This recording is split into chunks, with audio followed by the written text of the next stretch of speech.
we go. Good morning and good afternoon. Welcome to another episode of Before Coffee. We're here on Mucking Fun Day. Are you having a good one yet? For some of you, it's only been 0 hours since it started. Raj is already waving his head and he only just woke up. It's already bad. Only 10 minutes in and we're already having a bad Monday.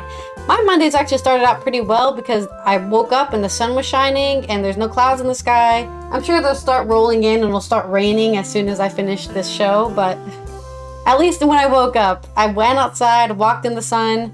It was warm. You know, I'm wearing freaking barely any clothes. I love weather where I can wear barely any clothes. Anyways, let's go ahead and get into our headlines today and see what happened over the weekend. Today on Before Coffee, Humza Yousaf steps down as Scotland's First Minister. And we have natural disasters and man-made disasters, tornadoes and dam breaks. And new laws to protect consumers from cyber attacks take effect. And China is sending a probe to the other side of the moon. Coming out of culture, Omar Sy, too much individualism in France, fueling rise of far right. All those mucking fun stories on Monday, April 29th, which is Zipper Day on Before Coffee.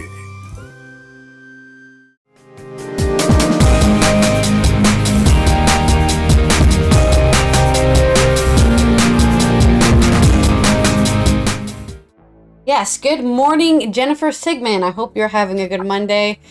Unfortunately, Humza Yousaf is not having a good morning or a good week.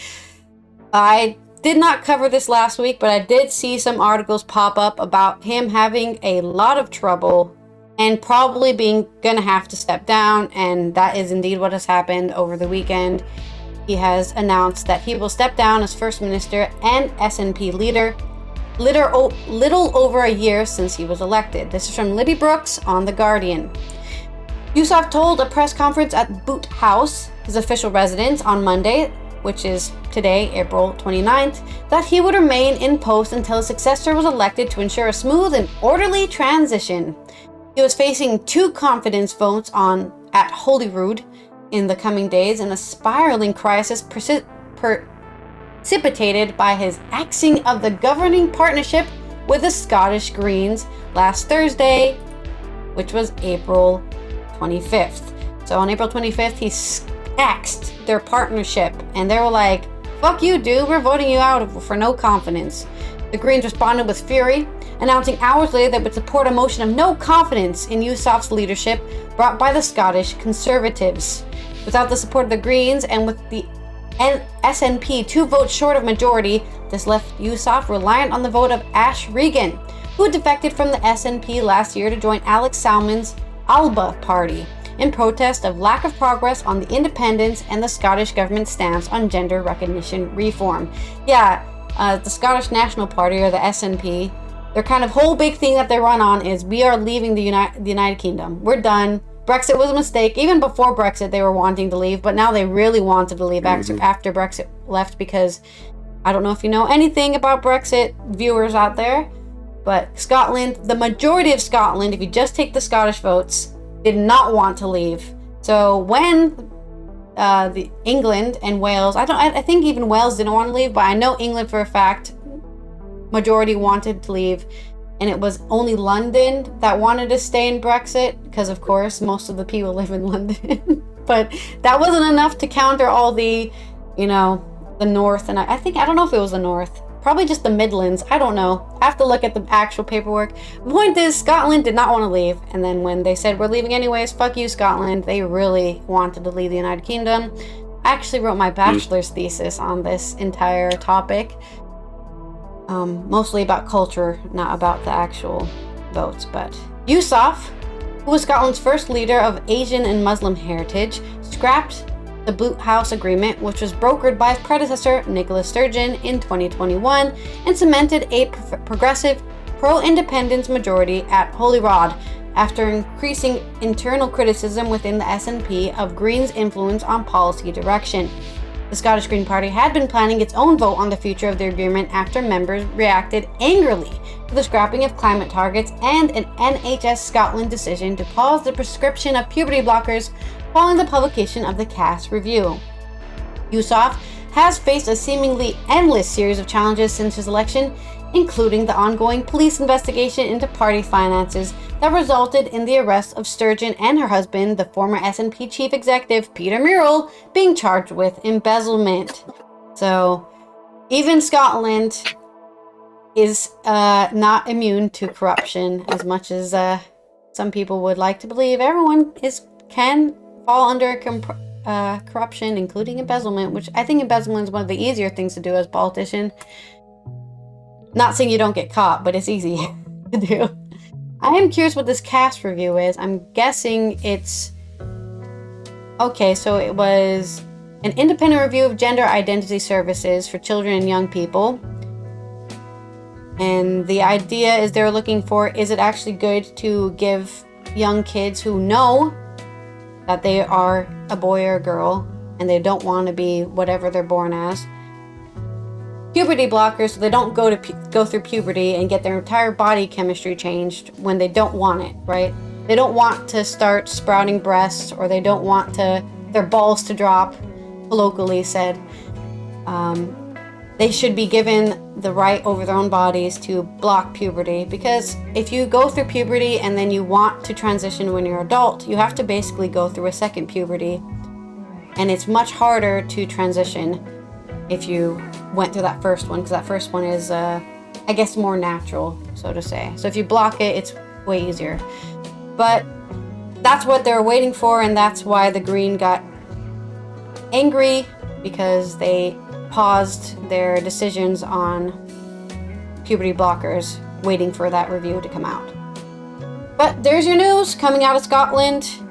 SNP, first embezzlement, and now not having a first minister, so they're going to have to elect a new one in a new election. And maybe one day they'll actually have independence from the UK. I'm hoping for that, just so they can join the EU and I can move there. But, you know, that's my own personal... It'll be way easier to move to Scotland if they're part of the EU for me, so...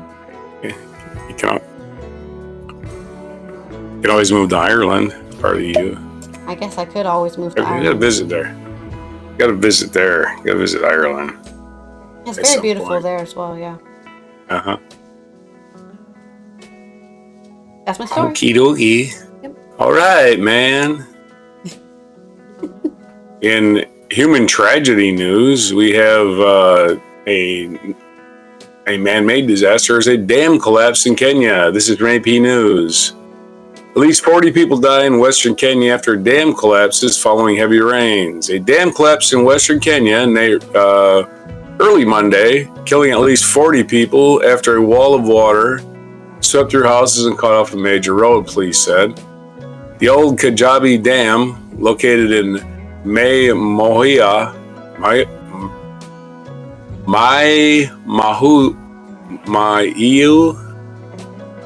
area of Great Rift Valley, hopefully I don't have to read that again, region that is prone to flash floods, collapsed and water spilled downstream, carrying with it mud, rocks, and uprooted trees, police official told the Associated Press. Vehicles were entangled in debris on the roads, and paramedics treated injured as water submerged large areas. Ongoing rains in Kenya have caused flooding that already has killed nearly 100 people and postponed the opening of schools. Heavy rains have been pounding the country since mid-March, and the meteorology departments has warned of more rainfall. Kenya's Interior Minister Kithure Kindiki ordered the inspection of all public and private dams and water reservoirs within 24 hours starting Monday afternoon to avert future incidents. The ministry said recommendations for evacuations and resettlements would be done after the inspection. The Kenya National Highways Authority issued an alert warning motorists to brace for heavy traffic and debris that block roads. The wider East Africa region is experiencing flooding due to the heavy rains, and 155 people have reportedly died in Tanzania, while more than 200,000 people affecting the neighboring Burundi. A boat capsized in Kenya's northern Garissa County on Sunday night, and the Kenyan Red Cross said it had rescued 23 people, but more than a dozen people were still missing. Kenya's main airport was flooded on Sunday, forcing some flights to be diverted as videos of flooded runway terminals and cargo section were shared online. More than 200,000 people across Kenya, the country, have been hit by the floods, with houses in flood-prone areas submerged and people seeking refuge in schools. President William Ruto has instructed the National Youth Service to provide land for use as temporary camp for those affected. There's the latest update on the dam disaster in Kenya. And in natural disasters, Oklahoma had a tornado. Well, it seems like that's the time of year. Sulphur, Oklahoma. This is also AP. Ken Miller. That's his real name. Small towns in Oklahoma began a long cleanup Monday after tornadoes flattened homes and buildings and killed 4 people, including an infant, widening a destructive outbreak of severe weather across the middle of the U.S. Punishing storms that began late Saturday in Oklahoma injured at least 100 people, damaging a rural hospital, washed out roads, and knocked out power to more than 400,000 customers at one point, state officials said. Tornadoes on Friday in Iowa and Nebraska also caused wide destruction. We were blamed for 1 death. The destruction was extensive in Sulphur, a town of about 5,000 people south of Oklahoma City, where a tornado crumpled many downtown buildings, tossed cars and buses, and sheared the roofs off houses across 15-block radius. You just can't believe the destruction, Oklahoma Governor Gary Stitt said during a visit to the hard-hit town. It seems like every business downtown has been destroyed. Stitt said about 30 people were injured in Sulphur, including some who were in a bar as the tornado struck. Hospitals across the state reported 100 injuries, including people apparently cut or struck by debris, according to Oklahoma Department of Emergency Management. An infant was among those killed, Hughes County Emergency Manager Director Mike Dockery said. White House officials said President Joe Biden spoke to Stitt on Sunday and offered a full support of the federal government. The deadly weather in Oklahoma added to dozens of reported tornadoes that have wreaked havoc on the nation's midsection since Friday. Another death was reported Sunday in Iowa, where officials in Pottawatomie County said the man critically injured during a tornado Friday had died. Oklahoma authorities said the tornado in Sulphur began in the city park before barreling through downtown, flipping cars and ripping roofs and walls off brick buildings. You shouldn't let them tornadoes play in the park. They get out of control. Windows and doors were blown out of structures that remain standing. How do you rebuild it? This is a complete devastation, said Kelly Tussle, a lifelong Sulphur resident, as she surveyed the damage. It's crazy. You want to help, but where do you start? Carolyn Goodman traveled to Sulphur from a nearby town of Ada. I know somebody from Ada. Nearby town of Ada, in search of her former sister-in-law, whom Goodman said was at the local bar just before a tornado hit the area. Stitt said one of the victims was found inside a bar, but authorities had not yet identified those killed. The bar was destroyed, Goodman said. I know they probably won't find her alive, but I hope she's still alive. Farther north, a tornado near the town of Holdenville killed 2 people and damaged and destroyed more than a dozen homes, according to Hughes County Emergency Medical Service. Another person was killed along Interstate 35 near the southern Oakland city of Marietta, state officials said. Heavy rains that swept into Oklahoma with the tornadoes also caused dangerous flooding and water rescues outside Sulphur. Rising lake levels shut down the Chickasaw National Recreation Area, where the storms wiped out a pedestrian bridge. Stitt issued an executive order Sunday declaring a state of emergency in 12 counties due to the fallout from severe weather. At Sulphur High School gym, where families took cover from the storm, Jacqueline Wright said hearing her family heard what sounded like a helicopter as the tornado touched down over them. Chad Smith, 43, said people ran to the gym as the wind picked up. The rain started coming faster and the doors slammed shut. Just give me a beer and a lawn chair and I'll sit outside and watch it, Smith said. Instead, he took cover.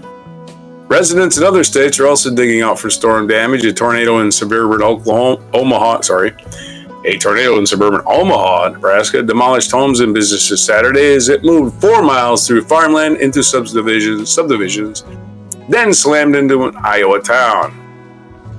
The tornado damage began Friday afternoon near Lincoln, Nebraska.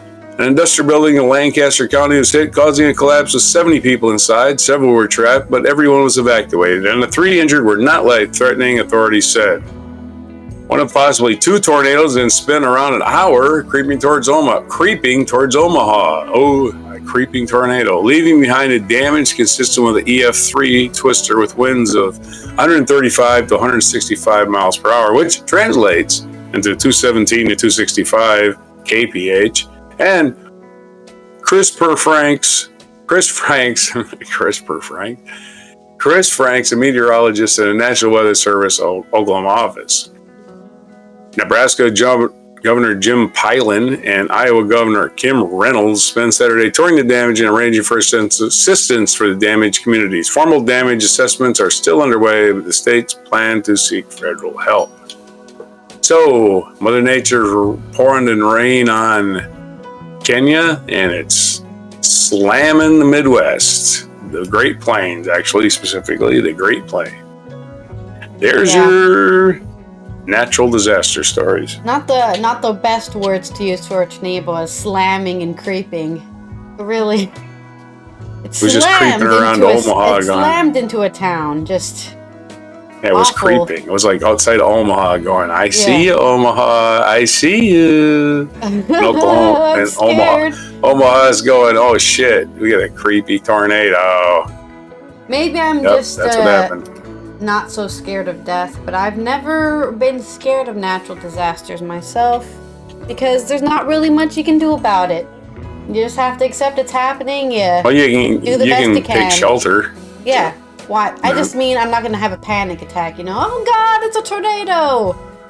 I would just be like, oh, tornado? Well, I'm going to go underground somewhere and hope for the best. You know, hide in my bathtub. I think famously, a lot of people in the tornado, what is it called? Tornado Alley, have hidden bathtubs and they survived their house getting struck by the...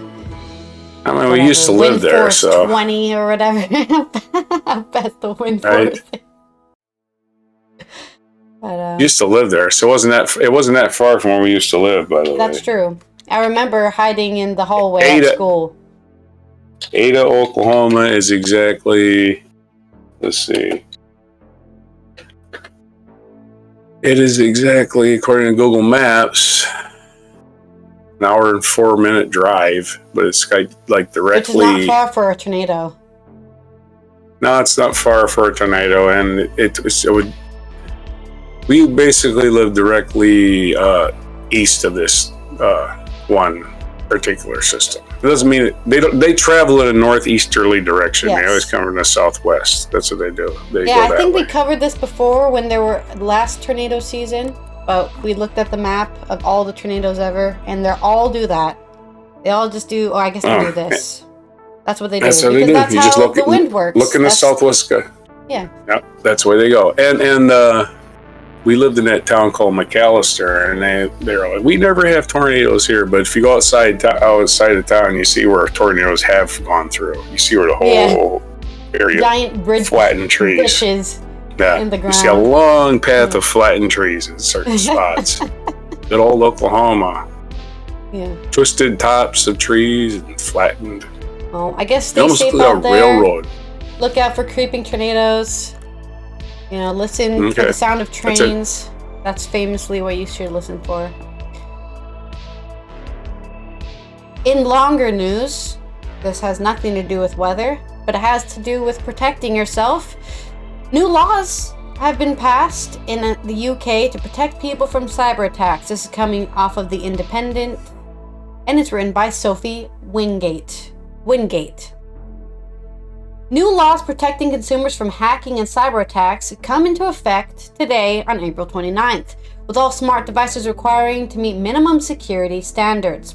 Manufacturers of products including phones, TVs, and smart doorbells are now legally required to protect internet-connected devices against access by cyber criminals, the Department of Science, Innovation, and Technology has said. Weak default passwords such as admin or 12345 will be banned, with users prompted to change any common passwords. I believe this also includes password 1, password 2, password 1234. Those will also not be allowed. So either start using Google password generator or start thinking up really complicated essay-long passwords. Sorry? What about 5, 4, 3, 2, 1? Did you cover that? No, that one's probably also not allowed. We're so creative. Yeah. There's too many things you have to have passwords on. It's just easier to have one for everything. But then if you have one for everything, you know what that means? You're going to get hacked on everything. How about password where the A is an ampersand? That's clever. Nobody will ever use that. They'll never figure it out. I feel like any word that can be construed as password is probably blocked. Manufacturers have to publish contact details so bugs and issues can be reported and be transparent about timings of security updates. The new measures will help give customers confidence in buying and using products, according to the department. Science and Technology Minister Viscount Camrose, I love that it's a Viscount. I'm Viscount Camrose, Science and Technology Minister. As everyday life becomes increasingly dependent on connected devices, the threats generated by internet multiply and become even greater. From today, consumers will have greater peace of mind that their smart devices are protected from cyber criminals as we introduce the world's first law that will make sure their personal privacy data and finances are safe. We are committed to making the UK the safest place in the world to be online, and these new regulations mark a significant leap towards a more secure digital world. The laws are taking effect as part of the Product Security and Telecommunications Infrastructure, or the PSTI regime, which aims to strengthen the UK's resilience from cybercrime. Of course, that's only protecting yourself. If the corporation that has your passwords gets hacked, then you're going to have to change your password anyways, because even if you don't know if your password has been breached, you should change it anyways. As soon as you get that email saying, sorry, Sony was hacked again, or Epic Store was hacked again. Oh, darn, guess I gotta change all my passwords. There's also a really nifty thing. I think there's also like third-party ones, but I know Google Chrome, for example, if you go to the settings or tools or something, I think it's if you go to your passwords and autofill, there should be somewhere in there where you can get checkup, and then in that checkup window, it will check all of your passwords that you at least have saved in Chrome and tell you these ones are probably compromised. You need to create new unique like for example, I have 4 compromised passwords right now that I just checked. And one of them is for Domino's, so I mean if somebody wants to hack my Domino's, go for it, I guess. No, someone ordered a pizza. No! But yeah, according to here, the Domino's has been hacked, so. And my Gmail password needs to be changed, but I've had the same Gmail password since I've made Gmail, so I guess I should change that password. But that's a good idea, not to spread. Make some crazy passwords for yourselves that you'll never remember, and just have Google or some other third-party password manager remember it for you, and then they'll get hacked, and then all your passwords would be for sale on the dark web or something. Might have to do the fingerprint thing, or you could. But you can't do fingerprints on computers unless you have a fingerprint reader. So retinal scans and retinal scan. There's facial ones. Hello, Windows facial hello, recognition. You smile at your camera. Oh, it's you. What if I get a facial mask made of somebody, right? Okay. While they're sleeping. At that point, they really then just make my own you face mask. I can fool artificial intelligence with that. Retinal scanner. You can't pull somebody's eyeballs out. Of copying my face, copying my fingerprint, and copying my voice or whatever. Just you know what? Take it. I don't know what I have that you want so badly, but just have it, okay? I don't know. They'll get you in trouble is what they'll do. Don't do that. You're not thinking clearly. You think it's just a small, minor thing when they're getting you thrown in prison for shit you didn't do, huh? Okay. I mean, right now I'm currently suffering from being banned on Twitch, which is the streaming platform I usually use alongside YouTube. I got banned in the middle of my stream for spamming and Why? being a bot account. And I was like, how am I a bot account when I was live streaming at that moment with my camera active, talking to people? You know, I'm a robot. So, okay, so you have to discuss it with them, I guess. You know, I did. Don't worry. But it's probably most likely what my friends have decided is that it was an auto ban. You know, just some. I got enough conflict in my life. Me as being a bot, and so now I have to tell them, you guys are on drugs, because I don't know how I was botting by using Twitch, how you're supposed to use it. But that's my story. Check your passwords, change your passwords, and onto the moon. To the moon! To infinity and beyond. This is from Reuters. LB Zhang and Ryan Wu from Reuters.com. China set to launch high-stakes mission to moon's hidden side. Not the dark side. It's not dark. The sun sees it. China will send a robotic spacecraft in coming haze. Well, the haze I'm in anyway. China will send a robotic spacecraft in coming days on a round trip to the moon's far side in the first of 3 technically demanding missions that will pave the way for an inaugural Chinese crew landing in space in the lunar South Pole.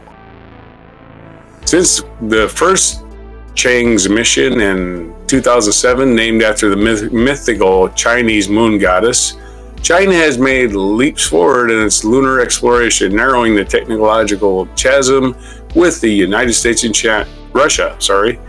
In 2020, Russia brought back samples from the moon's near side in the first sample retrieval in more than 4 decades, confirming for the first time it could safely return an uncrewed spacecraft to Earth from a lunar surface. I almost said unscrewed. It looks like unscrewed when you look at it the first time. An uncrewed spacecraft to Earth from the lunar surface. This week, China is expected to launch Chang'e's 6 using the backup spacecraft of the 2020 mission and collect soil and rocks from the side of the moon that permanently faces away from the Earth. With no direct line of sight with Earth, Chang'e 6 must rely on the recently deployed relay satellite orbiting the moon during its 53-day mission, including a never-before attempted ascent from the moon's hidden side on its return journey home. Interesting. You see, you can't communicate to the dark side of the moon. So what they had to do, well, not the dark side of the moon, the flip side of the moon. Let's call it that way. You can't communicate to the flip side of the moon because it blocks radio signals. It's a giant rock. It blocks all radio signals. So they put a satellite to orbit around the moon. So I imagine it's probably more than one because the satellite has to pass around the other side too. So yeah, that's how they're getting around that. It just took time, right? The same relay satellite will support their uncrewed Chang'e 7 and 8 missions in 26 and 28, respectively, when China starts to explore the South Pole for water and build a rudimentary outpost with Russia. China aims to put its astronauts in the moon by the year 2030. I think their plan is to drill into the moon and live in a space station inside the moon on the dark side. That's what I think. On the flip side, that's what I think. That's my clever little plan. Anyway, it'll take years and years and years and years and years, but you build a space base, moon base inside of the moon. You can protect yourself from ultraviolet rays and all kinds of things. The sun's harmful rays, the gamma rays. Beijing says it remains committed to cooperation with all nations on building a shared future. On Chang'e 6, China will carry payloads from France, Italy, Sweden, and Pakistan, and Chang'e 7's payloads from Russia, Switzerland, and Thailand. NASA is banned by U.S. law from any collaboration, direct or indirect, with China. Under the separate NASA-led Artemis program, U.S. astronauts will land near the South Pole in 2026, the first humans on the moon since 1972. So in a couple of years, we're going to have some people on the moon. International cooperation is key. to lunar exploration. Clive Neal, professor of planetary geology at the University of Notre Dame, told Reuters, "It's just that China and the U.S. aren't cooperating right now. I hope it will happen." Chang'e 6 will attempt to land in the northeastern part of the vast South Pole at Aitken Basin, the oldest known impact crater in the solar system. The southernmost landing ever carried out in February by IM-1, a joint mission between NASA and Texas-based private firm Intuitive Machines. After touchdown at Malapert A, a site near the South Pole that was believed to be relatively flat, the spacecraft tilted sharply to one side amid a host of technical problems, reflecting the high-risk nature of lunar landings. The South Pole has been described as the golden belt for lunar exploration by scientists. Polar ice could sustain long-term research bases without relying on expensive resource transported from Earth. India's Chandrayaan-1, launched in 2008, confirmed the existence of ice inside polar craters. Chang'e 6 sample return could also shed more light on the early evolution of the moon and inner solar system. The lack of volcanic activity in the moon's far side means that there are more craters not covered by ancient lava flows, preserving materials from the moon's early formation. So far, all lunar samples from the United States and former Soviet Union in the 70s and China in 2020 were from the moon's near side, where volcanism has been far more active. Chang'e 6, after a successful landing, will collect about 2 kilograms of samples with a mechanical scoop and a drill. If successful, Chang'e 6 mission would be the milestone-making event. Leonard David, author of Moonrush, the new space race, told Reuters. The robotic reach of the moon's far side and bringing specimens back to Earth helps fill in the blanks about the still murky origin of our moon. There's your story from Reuters on the moon. That's so interesting to me that NASA is banned from cooperating with the Chinese. I guess there's that fear that they'll launch missiles and then do an orbital attack from the moon or something, right? Possibly. They're just going to mine it. They're going to get all the good cheese. Didn't they just discover what's in the center of the moon? I swear I saw a news blur. Yeah, it's Roquefort cheese. Very strange phenomenon. Big chunk of Roquefort cheese. But I swear I saw a news article that said they discovered what was actually in the core of the moon. I don't know if I can find it. Well, why didn't you report on it then? Because it was, I think it was just like something I saw while I was scrolling. It's from last year. Scientists finally confirmed what's in the side of the moon. It's from May 5th, 2023. All right, you're off the hook. Yeah. Back to you. It just says it's a solid iron ball. So there you go. The core of the moon is a solid iron ball. No green cheese. There is no dark side of the moon, really. Matter of fact, it's all dark. Know that the Scottish guy in Dark Side of the Moon at the end? Yeah. Those are the last words on the album. There is no dark side of the moon, really. Matter of fact, it's all dark. Okay, well, there's our moon news. In culture, we're going to look at this interview on Euronews Culture by David Morquand, where he interviewed Omar Sy, or Omar Sy. Sorry, I don't know how to pronounce that name. It's literally S-Y, so it could be pronounced anyway. And he's talking about how the far right has been increasing its power in France and how that might be due to individualism. During interviews promoting his new book, Veins on ses Parle, the French actor has spoken about the ills of the far right in France, how to address it, and how it can be difficult to be black in French society. I love countries that colonized African countries and then complain that black people live in their country. Why are these black people here? Where did they come from? You wanted to own Algeria for the rest of the time, so yeah. Algeria's Arab. Huh? Never mind. I thought Algeria was in Africa. Well, it is, but it's more like Egypt, like Africa. I mean, Oh, okay. Well, I'm sure the point is, it's funny to me when any colonizing country is like, oh, these other people are here. Oh, well, that's probably how they felt when you showed up. Get these whiteys out of here.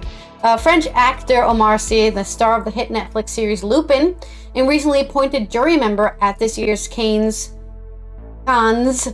Film Festival, has said France must rebuild a sense of collective if it's to counter the far right. Promoting his new book, Veins on ses Parts, written with Elsa Voguereau, Sy has notions of justice, equality, and fraternity have been shaken, and it's hard to be a black person in France. The actor, 46, who grew up in the banlieue outside Paris, with his parents from Mauritania and Senegal, cited the controversy surrounding the possible participation of Aya Nakamura, which we did talk about this, I think probably a month ago, who is the most listened to French artist in the world, being in the opening ceremony of the Paris 2024 Olympics Games. I find it distressing that we've reached this point in France, that in 2024, there's still a debate about an artist like Aya Nakamura, whose career and great talent I salute, said Sy in French publication Les Nouvelles Obs.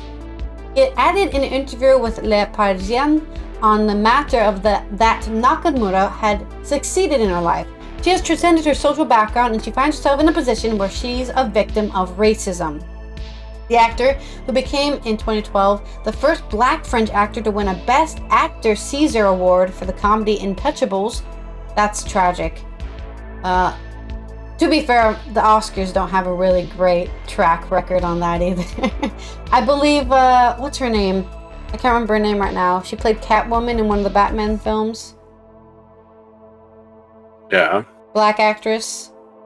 Well, she's the only one ever win Best Actress as a black woman. Maybe somebody else has won since then, but it's usually actually, Best Actress. Usually it's supporting actresses that are black, but not the actual You're thinking best of actress. Halle Berry? Halle Berry is the only... Unless it's changed because I haven't been paying attention, but for a long time, Halle Berry was the only black woman to ever receive an Oscar for Best Actress, specifically Best Actress. There's been plenty of black women who've won supporting actress, you know. Thanks for supporting she's Halle Berry. There. You know? So, yeah, the Oscars aren't exactly winning against France, but he added to his optimism is being sorely tested in that he would prefer to wait and see where France stands on the next elections in 2027 before making any comment. All I can tell you is that my optimism is being sorely tested at the moment. In the same interview in La Parisienne, Sy asked by a reader if it was difficult to be black in France, even for him, one of the country's most popular celebrities. Stressing that it was a question that required nuance, Sy replied, "Of course, there are instances when it's difficult to be black in France, but that doesn't date from today, and unfortunately it's ongoing. It can happen at any time in one's life." Sy now lives in Los Angeles, and his place of residence has been used by many right-wingers to discredit him by accusing him of tax evasion. Those who call me a tax exile are the same extreme right-wingers who described me as ungrateful to France, a country they spit on all day long, which is not the case with me. Oh yeah, France fucking sucks, boo! Wait, you left France? Fuck you! I hate France, by the way, even though I live here. The actor whose performance in Lupin has made the show one of the most successful French series worldwide, also really told French TV slow Le Quotidien that people need to be warned against the rise of the far right in politics and those promoting an image of a France of the past. Guess what? Nothing was ever better in the past. Ever. It may not seem like we're making progress. Huh?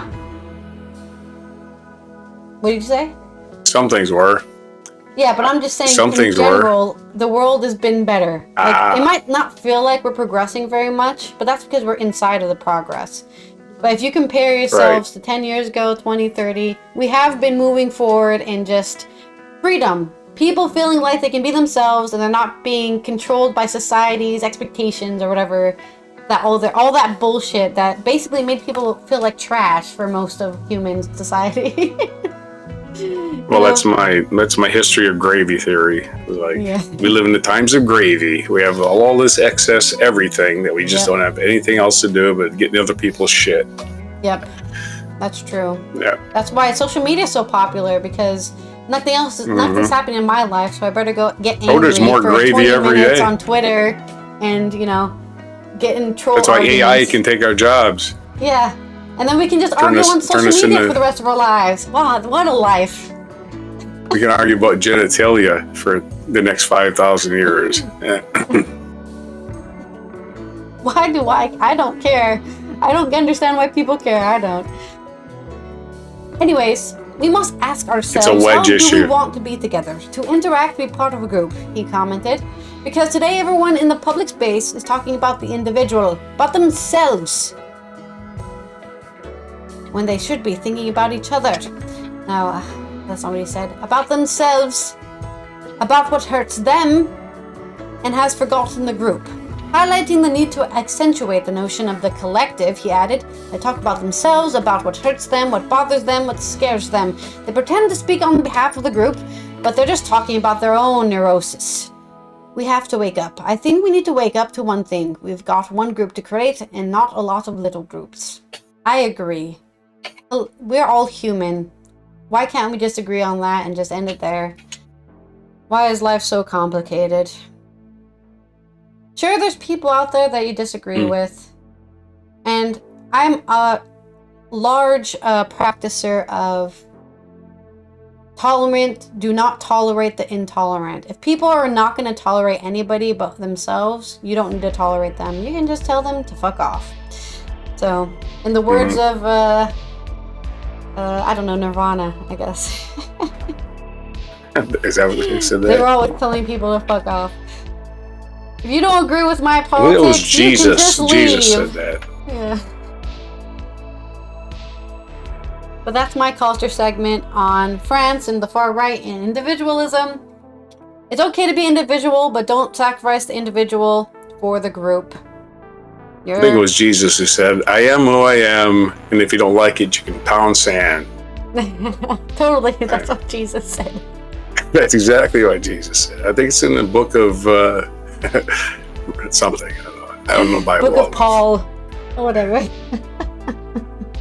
Did you ever notice that Kumbaya is like the most made-up song in the world? Kumbaya, everyone wants to make fun of it. Why? It's a great song. It's about getting along with everybody, right? Yeah.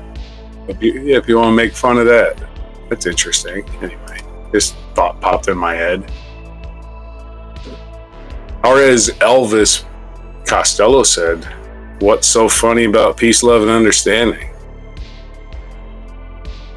Deep. Anyway. What are you making faces for?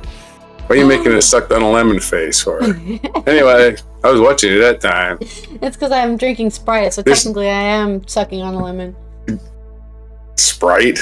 Yeah, heavily sugared lemon with... Well, remember that we talked about this last week. European soda is actually way better. And actually... Oh, yeah, it's... European Sprite has 0 sugar. Well, the sugar, yeah, but it's still just, it's not really a lemon. You're not gonna get sour lemon face from a Sprite, are you? I do. It's way more sour. Do you? Yeah. Oh, really? Oh, they must get them virgin lemons. In this day in history, This day in history, in 1429, French national heroine Joan of Arc and her troops entered the besieged city of Orleans during the 100 Years' War. In 1770, on this day, British explorer James Cook made his first landing in Australia at Botany Bay. In 1899, Duke Ellington was born, American composer, bandleader, and pianist, among the most significant figures in jazz history. The Duke of Ellington. 1916, on this day, about 10,000 British troops surrendered to the Ottoman Turks at Al-Kut, Iraq, following a 5-month siege during World War I. 1936, orchestral conductor Zubin Mehta was born in Bombay, which is now called Mumbai, India. 1945, the U.S. 7th Army liberated tens of thousands of inmates at the Nazi concentration camp in Dachau, Germany. 1954, comedian Jerry Seinfeld was born. 1991, tropical cyclone struck Bangladesh, killing an estimated 140,000 people and causing 10 million to lose their homes. Holy shit. Wow. Yeah, Bangladesh, not all known for these things, these massive, massive storms.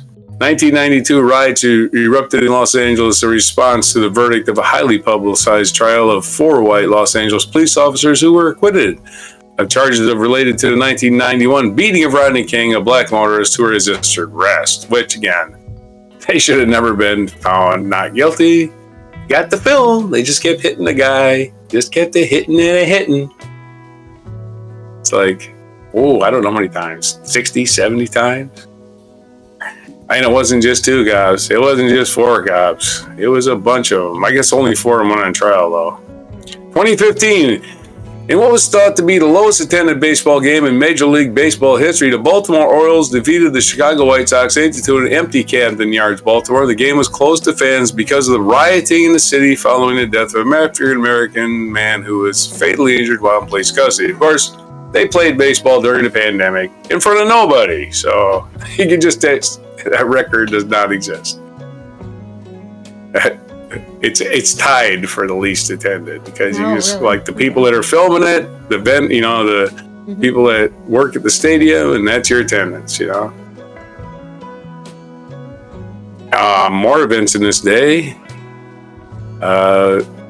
Let's see. What else was this day?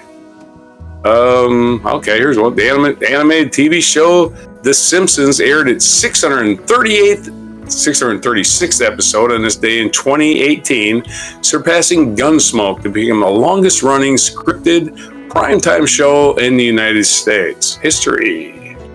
Happy birthday, a happy whatever to The Simpsons anniversary, and it's still on the air. So 6 years later, it's totally shattered that record. Featured event, Kate Middleton gets married to Prince William on this day in 2011. And the royal wedding. So congratulations to those 2 happy people for getting married with their royalty. Our feature biography, Hirohito, Emperor of Japan, was born on this day, April 29th, 1901. And he died January 7th, 1989 at the age of 87. So happy birthday, Hirohito. Other birthdays today besides Willie Nelson, born in 1933, it is Bernie Madoff's birthday. So we're not celebrating serial killers, but we are celebrating swindlers. Bernie Madoff, born this day, 1938. Jerry Seinfeld, we brought up his birthday. Jerry Seinfeld's birthday today. Daniel Day-Lewis, British actor, born in 1957, the exact same day as Michelle Pfeiffer. So Daniel Day-Lewis and Michelle Pfeiffer should have gotten married because they were born on the same day. That would have been cool. We could all talk about it forever and ever. And what national day is it? It is national, besides National Zipper Day, it's National Shrimp Scampi Day and National Peace Rose Day. You know what a peace rose is? It looks like it's a specific type of rose. Yeah, it's like pink, right? Pink on the edges? Pink and orange, and it's like a rainbow, but on the red end of the spectrum. It's a warm rose. A light yellow to large cream-colored flower of the peace rose have slightly flushed crimson pink petal edges. It's a hybrid tea rose that is hardy, vigorous, and highly resistant to disease. Sweet. That's what it says here. As long as it smells good. And don't forget to stop and smell the roses either, because it's Monday. I know it's an expression, but it can also be applied literally. You can actually stop and smell roses, which is kind of pleasant. The Ally and Rog advice for costing your employer more money: make sure you don't use the bathroom until you get to work and smell the roses on the way there. Right. Take a rose to the bathroom with you. Exactly. I'm sure everybody else will appreciate the smell. Diffusion of Some the potpourri, usual bathroom you know? smells. Yeah, potpourri. Yeah. Yeah. It's French, by the way. It smells like somebody farted a rose bush in here. Yeah. The old joke. It smells like somebody farted a rose bush in here. Back to you. That's it for today, man. You know, the whole finishing the show thing, mic drop thing.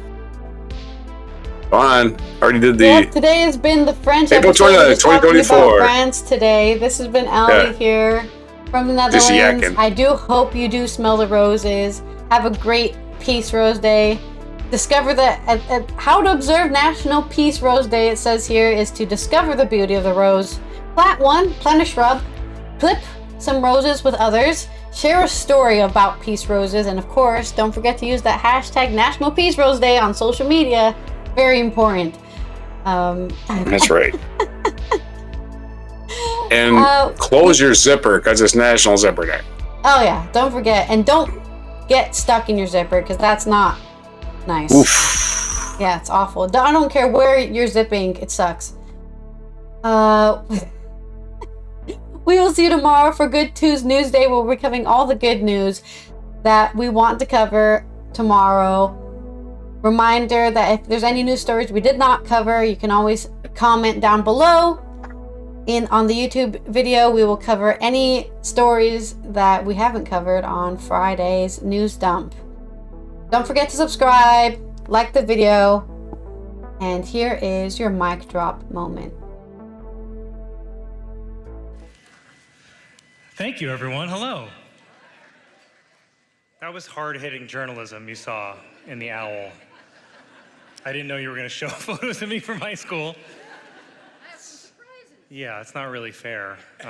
You can't do it for President Biden because the technology wasn't invented when he was in high school.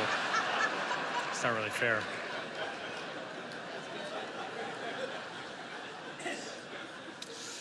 Good evening, everyone. I'm Colin Jost, and I'll be delivering the Republican response. I'll be honest with you, I don't have a lot of time. I need to get back to New York because I'm juror number 5 on a big trial. Trump's lawyer took one look at me and he's like, he's got to be on our side.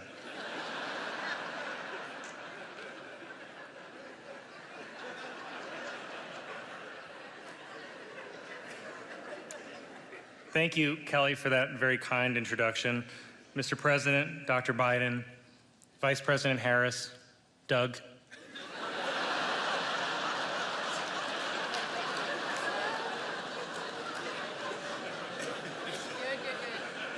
Doug, as you can tell from all the comments about my wife, I'm also used to being the second gentleman.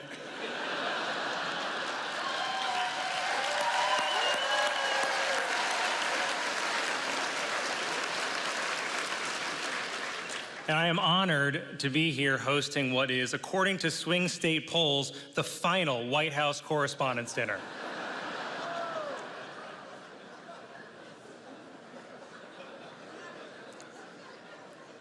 I hope that tonight will be a night to remember for most of us.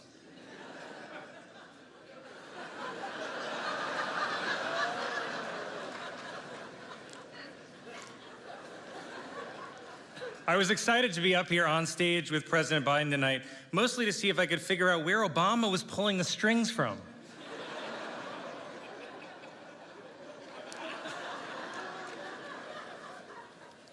I have to admit, it's not easy following President Biden. I mean, it's not always easy following what he's saying, like...